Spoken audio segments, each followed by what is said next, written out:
Welcome to Fact or Fibula.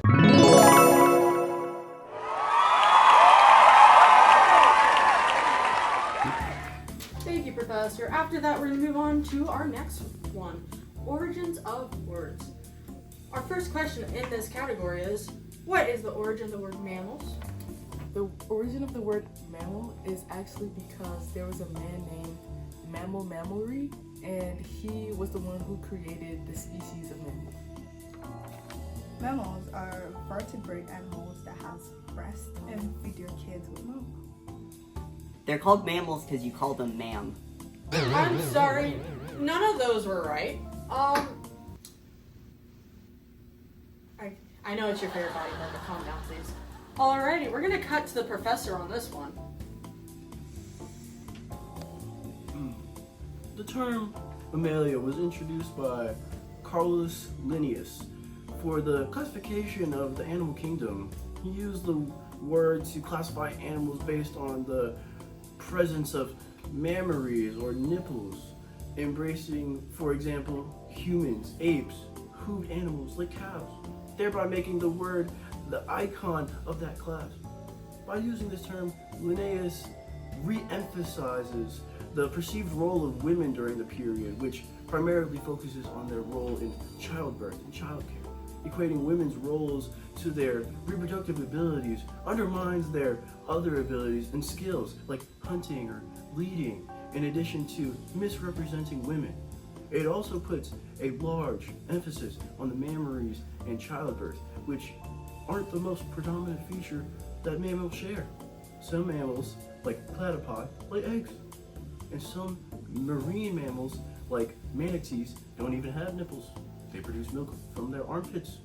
Therefore, a more universal and visible criteria, such as fur or other common features, would be more appropriate to be used.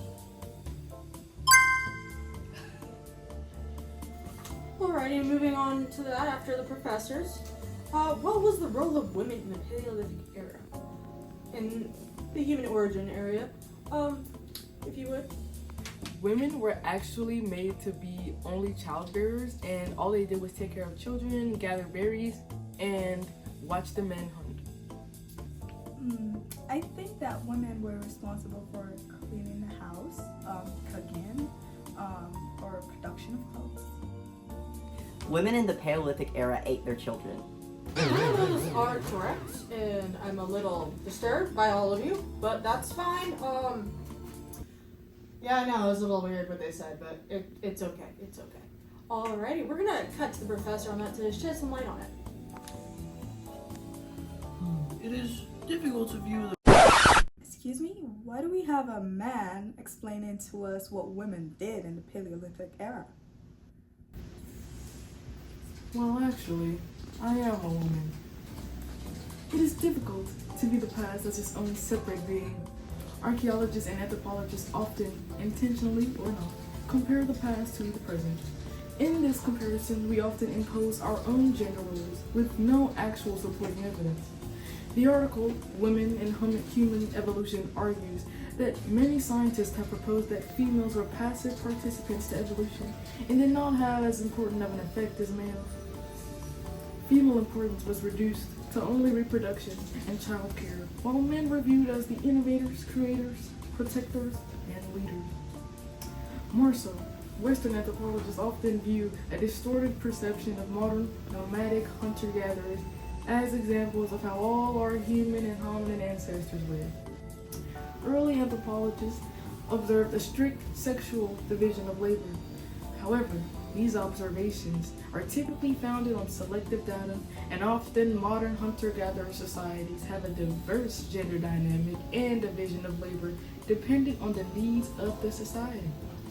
Current studies, such as female hunters of early America, show that large game hunting would require participation from all of an able individual.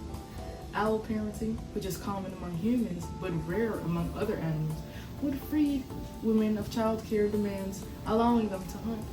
Distortion of history through a modern lens is similarly seen in Paleolithic cave work, where a techniform or drawing of a vulva was originally believed by anthropologists that were men to be made by men for sexual entertainment.